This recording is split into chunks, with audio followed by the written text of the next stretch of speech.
తెలంగాణలో రెండో రోజు సరస్వతి పుష్కరాలకు భక్తులు పోటెత్తారు. తెల్లవారుజాము నుంచి కాళేశ్వరంలో పుష్కర స్నానాలు ఆచరిస్తున్నారు.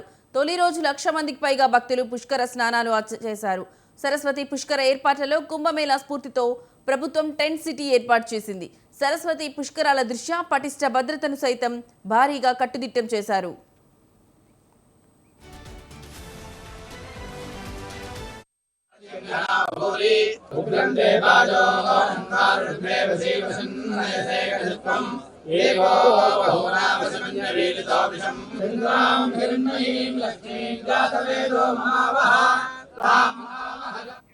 కాళేశ్వర ముక్తేశ్వర క్షేత్రంలోని త్రివేణి సంగమం వద్ద సరస్వతి పుష్కరాలు ఘనంగా ప్రారంభమయ్యాయి. ఈ మహోత్సవంలో సీఎం రేవంత్ రెడ్డి పాల్గొన్నారు. అనంతరం సరస్వతి నదిలో మంత్రులతో కలిసి రేవంత్ రెడ్డి పుణ్యస్నానమాచరించారు. తర్వాత ఏకశిలా విగ్రహాన్ని ఆవిష్కరించి సరస్వతీ మాతకు ప్రత్యేక పూజలు చేశారు. ఈ నెల 26వ తేదీ వరకు 12 రోజుల పాటు సరస్వతీ నది పుష్కరాలు వైభవంగా జరగనున్నాయి.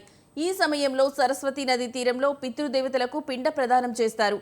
ఏ నదిలో పుష్కరాలు జరుగుతున్నాయో ఆ నదిలో పవిత్ర స్నానాలు ఆచరిస్తే పాపాల నుంచి విముక్తి కలుగుతుందని పండితులు చెబుతున్నారు. ప్రస్తుతం సరస్వతీ నది పుష్కరాలకు సిద్ధమవుతోంది. తెలంగాణలోని కాళేశ్వరంలో సరస్వతీ నదిలో పవిత్ర స్నానాలు చేసేందుకు లక్షలాది మంది భక్తులు సిద్ధమవుతున్నారు. ఈ పుష్కరాలు కాళేశ్వరం ఆధ్యాత్మిక ప్రాముఖ్యతను పెంచుతుంది. టెంపుల్ టూరిజంపై తెలంగాణ ప్రభుత్వం చూపిస్తున్న ఆసక్తిని కూడా ప్రతిబింబించే అవకాశం ఉంది. భక్తులు ఎలాంటి ఇబ్బంది పడకుండా అన్ని ఏర్పాట్లు చేస్తామని తెలంగాణ ప్రభుత్వం ప్రకటించింది.